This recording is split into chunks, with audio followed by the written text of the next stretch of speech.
कि एक नर्स है वो डॉक्टर के पीछे पीछे चल रही है, पेशेंट की सुसु पॉटी साफ कर रही है। नर्सिंग सिर्फ लड़कियों के लिए है। इंजीनियर बनना अलाउड है और नर्सिंग करना क्राइम है।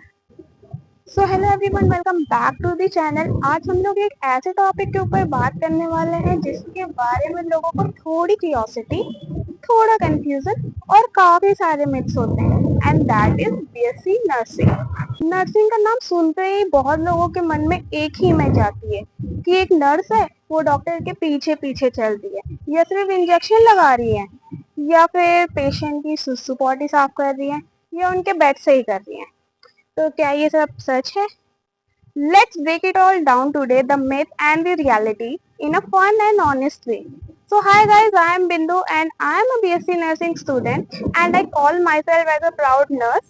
So without any delay, let's start the video. Myth number 1. Nursing सिर्फ लड़कियों के लिए है। अच्छा, सबसे बड़ा और सबसे popular myth, nursing is only for girls. मतलब अगर लड़का भी ऐसी नर्सिंग करे तो लोगों को बहुत सारी कंफ्यूजन होने लगती है। उसको बोलते हैं बेटा नर्सिंग क्यों, डॉक्टर बन जाओ, इंजीनियर बन जाओ, या कुछ और कोर्स कर लो, नर्सिंग ही क्यों, लड़का होके नर्स अच्छा नहीं लगता है थोड़ा। भाई एक बात बताओ, किसी भी स्किल, किसी भी प्रोफेशन को चूज करने के लिए क्या जेंडर का रोल मैटर करता है? क्या रोल है जेंडर का? हद है, मतलब लड़का बीएससी नर्सिंग नहीं कर सकता, इंजीनियर बनना अलाउड है और नर्सिंग करना क्राइम है। वाह वाह, अगली बार अगर आपसे कोई पूछे कि लड़का हो के नर्स, तो आप उसको बोलना आपको जेंडर की नहीं, मेंटालिटी का ट्रीटमेंट चाहिए। मिथ नंबर 2,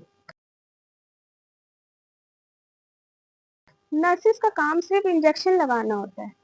हाँ, और तुम्हारे हिसाब से शेफ का काम सिर्फ चाकू चलाना है ना? भाई इंजेक्शन देना ना सिर्फ 1% का काम होता है, बाकी 99% में आता है पेशेंट की हिस्ट्री टेकिंग, फिजिकल एग्जामिनेशन, फिर उनको मेडिकेशन भी देना होता है, और मेडिकेशन भी ऐसी नहीं दे देते, उसकी भी कैलकुलेशन होती है। तो प्रॉपर कैलकुलेशन देने के बाद ही दी जाती है। उसके बाद बहुत सारे पेपर वर्क होते हैं, उनको इमोशनल सपोर्ट की भी ज़रूरत होती है, वो भी प्रोवाइड करना होता है, और बाकी बहुत सारे काम होते हैं। तो ये जो लोग बोलते हैं ना कि नर्सेस का काम तो सिर्फ इंजेक्शन लगाना होता है, हाँ भाई इंजेक्शन लगाना भी होता है और बहुत आसान भी होता है, लेकिन कब, कहाँ और कैसे लगाना है उसके लिए दिमाग चाहिए। मिथ नंबर 3, नर्सिंग में कोई स्कोप ही नहीं है, उनका कोई फ्यूचर ही नहीं है। हाँ भाई, 4 साल की डिग्री सिर्फ घर में बैठ के बीपी चेक करने के लिए ही तो लेते हैं। खैर, अब मैं आपको बताऊंगी कि बीएससी नर्सिंग के बाद क्या क्या स्कोप होते हैं। तो वैसे तो नर्सिंग में बहुत सारे स्कोप होते हैं, लाइक जैसे ही आपने अपनी बीएससी नर्सिंग कंप्लीट कर ली, आप किसी भी प्राइवेट सेक्टर में जाके आप एज अ स्टाफ नर्स काम कर सकते हो। बाकी अगर आपको प्राइवेट में काम नहीं करना है तो आप, बहुत सारे गवर्नमेंट एग्जाम होते हैं, उनको क्लियर करो और आप as a staff nurse government hospital में भी काम कर सकते हो। इसके अलावा अगर आपको हॉस्पिटल में काम नहीं भी करना है तो आप टीचिंग लाइन में भी जा सकते हो, किसी भी प्राइवेट कॉलेज में एज ए लेक्चरर काम कर सकते हो, गवर्नमेंट कॉलेज में जाके भी वहाँ भी लेक्चरर बन सकते हो। इसके अलावा बहुत लोग ऐसे भी होते हैं जिनको आर्मी में जाने का बहुत शौक होता है, वो एमएनएस के लिए भी अप्लाई कर सकते हो और as a military nursing service join कर सकते हो। और इसके अलावा भी आप कम्युनिटी हेल्थ सर्विस है वहाँ काम कर सकते हो, हॉस्पिटल मैनेजमेंट में भी जा सकते हो, एनजीओ चला सकते हो। इसके अलावा तो आप अब्रॉड भी जा सकते हैं। तो बहुत सारे ऑप्शन है, वो तो आपकी मर्जी, आप कहाँ जाना चाहते हो। और ये जो लोग बोलते हैं ना कि नर्सिंग में कोई स्कोप नहीं है, वो खुद 3 साल से घर में बैठकर जॉब नियर में गूगल कर रहे हैं। मिथ नंबर 4, नर्सेस तो डॉक्टर की असिस्टेंट होती है, डॉक्टर जो बोलता है बस वही करती हैं, उनके पीछे पीछे घूमती रहती हैं। क्या आपको भी ऐसा लगता है? फॉर देम, जिसको नहीं पता उनको मैं बता दूं कि दोनों का काम अलग अलग होता है। सिर्फ एक इंडिपेंडेंट केयर टेकर होते हैं, उनके पास भी फुल अथॉरिटी होती है। ऐसा नहीं है कि डॉक्टर उनको आके कुछ भी बोल देगा, ऐसा नहीं होता है। डॉक्टर का काम अपना डॉक्टर का होता है, अनटिल एंड अनलेस जब तक नहीं बोलेगा जब तक आप गलत नहीं हो गए। अब ऐसा नहीं है कि सिर्फ डॉक्टर ही आपको बोल सकता है, अगर वो कुछ गलत बोल रहे हो तो आपको भी राइट है कि आप उनको बोल सकते हो, समझ रहे हो?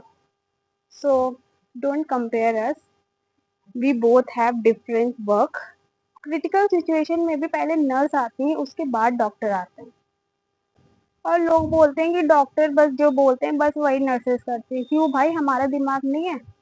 एक पेशेंट को ठीक करने में जो भी केयर, जो भी उसको फैसिलिटीज चाहिए, एक नर्स ही उसको प्रोवाइड करती है, चाहे वो इमोशनल सपोर्ट हो, चाहे वो मेडिकेशन के थ्रू हो। सो डॉक्टर का काम सिर्फ डायग्नोस करना होता है, बाकी ट्रीटमेंट, मॉनिटरिंग, मेडिकेशन और नर्सिंग केयर प्लान बनाना, ये सारे काम एक नर्स के होते हैं।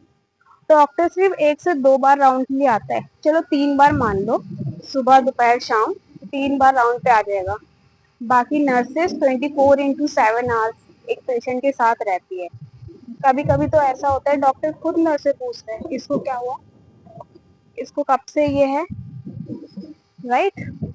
सो बहुत पेशेंट की तो हेल्थ कंडीशन हम नर्सेस से बात करके ही ठीक हो जाती है, because nurses provide emotional support to the patient. और लोगों को लगता है कि डॉक्टर के दवाइयों की वजह से ठीक हुए। अरे मेरा मतलब वो नहीं है कि डॉक्टर कोई काम नहीं करता है, डॉक्टर की दवा गलत होती है, नहीं। लेकिन भाई हमारा काम भी तो देखो, हम लोग भी बहुत काम करते हैं। क्या बात है सर, क्या बात है सर, क्या बात। तो चलते हैं अपने लास्ट मिथ के तरफ, myth number 5। Nursing is easy. Nursing में कुछ खास पढ़ाई नहीं होती। हाँ भाई, कुछ ज्यादा खास पढ़ाई नहीं होती। और पढ़ाई होती क्या है ये तो नर्सिंग स्टूडेंट को पता ही नहीं है। ऐसा सेम मुझे भी लगता था। और ये जो आप लोग बोल रहे हो ना, आई एम प्रीटी श्योर आप लोग बीएससी नर्सिंग नहीं करते हो, क्योंकि अगर करते तो ऐसा नहीं बोलते। तो भाई बिल्कुल भी आसान नहीं होता है, क्योंकि और सबसे बड़ी बात, बीएससी नर्सिंग में टाइम मैनेजमेंट का बहुत बड़ा रोल है। अगर आपका टाइम मैनेजमेंट सही है तो फिर आपका सही रहेगा सब। क्योंकि हमारा 6 मंथ का सेमेस्टर होता है, उसमें हमें अपना सिलेबस भी कंप्लीट करना होता है, प्रेजेंटेशन भी देना होता है, बहुत सारे असाइनमेंट भी करने होते हैं, वाइवा भी देना पड़ता है। उसके बाद हम लोग को क्लिनिकल पोस्टिंग पे भी जाना होता है, और फिर एट लास्ट एग्जाम भी देना पड़ता है। ये सब चीज 6 महीने के अंदर करना पड़ता है। कहीं पहुंचना है, कुछ बनना है तो मेहनत करो, मेहनत। मेरा मुंह मत ताको, तुम समझे? तो it's not easy bro. At last मैं बस आपको इतना ही बोलना चाहती हूँ कि कोई भी कोर्स आसान नहीं होता, और कोई भी डिग्री छोटी नहीं होती। Apart from medical field also, nurses और डॉक्टर के अलावा भी मैं बता रही हूँ कि कोई भी अदर कोर्सेज भी हैं, वो भी आसान नहीं होते, उसमें भी मेहनत करनी पड़ती है। बिना मेहनत के तो आजकल कुछ भी नहीं मिलता, तो कुछ आसान नहीं होता। तो दोस्तों, बीएससी नर्सिंग एक कोर्स नहीं है, ये एक कॉलिंग है। And this course is for those only जो इमोशनली और मेंटली स्ट्रांग है and ready to handle a real life challenges. Nurses are not assistant, they are life saviour, out of them. और अगर आप बीएससी नर्सिंग में आना चाहते हो तो do it with your full confidence. और अगर वीडियो अच्छी लगी हो तो लाइक करना मत भूलना, और कमेंट में ये जरूर बताना कि इनमें से कौन सा मिथ है जो आपने बहुत लोगों के मुंह से सुना हो, या आपका ही कोई मिथ था जो इस वीडियो के थ्रू ब्रेक हुआ हो। तो कमेंट में बताना मत भूलना। बाकी subscribe the channel for more such type of video. So मिलते हैं आपसे नेक्स्ट वीडियो में, तब तक के लिए बाय।